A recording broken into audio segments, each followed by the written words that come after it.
అతడు ఆత్మవశుడై అతడు దేవాలయంలోకి వచ్చి 26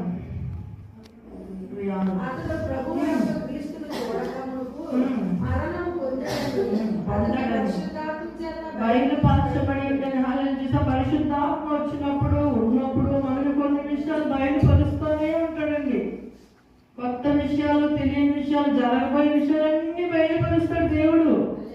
హల్లెలూయా. దేవుని ఆత్మ ఉంటే మనకు కొన్ని విషయాలు బయలుపరచబడతాయి. కాబట్టి అర్థమవుతుంది. పిచ్చోళ్ళ ఉంటాం మనం. ప్రభువులో స్థిరంగా ఉండాలంటే మనం ఏముండాలా? పరిశుద్ధాత్మ ఉండాలి. పరిశుద్ధాత్మ ఉన్నప్పుడు మనకు అన్ని కొంచెం అర్థమవుతాయి. నాకు అర్థమవుతుందని చెప్పి నేను పిచ్చి ప్రవర్తన కలిగి ఉంటే అర్థమైపోతే ఏంటి?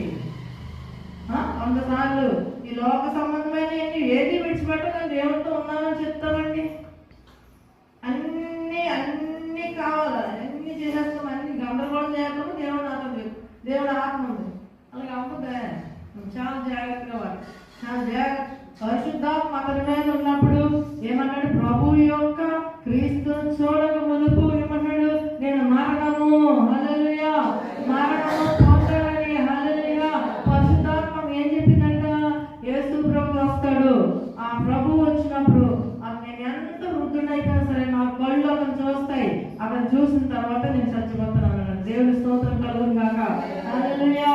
ఎంత ఖచ్చితంగా చెప్పుకుంటే పరిశుద్ధాత్మ కాన్ఫిడెంట్ గా మాట్లాడతారు. పరిశుద్ధాత్మ మనలో ఉన్నప్పుడు ధైర్యం ఉంటుంది, శక్తి ఉంటుంది. ఏమి దర్శనం, ఒక దర్శనం ఉంటుంది. దానికి ఖచ్చితమైన దర్శనం కలిగి ఉంటారు వాళ్ళు. నేను చావను, ఒకవేళ నేను చాలా చచ్చిపోవాల్సిన స్థితి వస్తే నేను ప్రభువుని చూస్తాను. హల్లెలూయా. ఆ ప్రభువు ఆ చిన్న బాబుని పట్టుకొని మరియా యోసేపు వచ్చినప్పుడు ఈ మాటలన్నీ కూడా పరిశుద్ధాత్మ దేవుడి ద్వారా పలుకుతున్నాడు. అలాగే ఆత్మావశుడనై నేను అతడు దేవాలయంలోకి వచ్చాను. హల్లెలూయా. హల్లెలూయా. దేవాలయంలో ఏముందంటే ఆత్మ ఉంటుంది. ఆత్మవశుడై, హల్లెలూయా,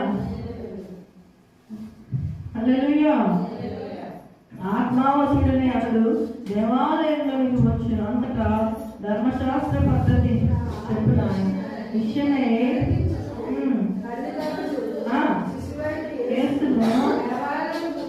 వచ్చినప్పుడు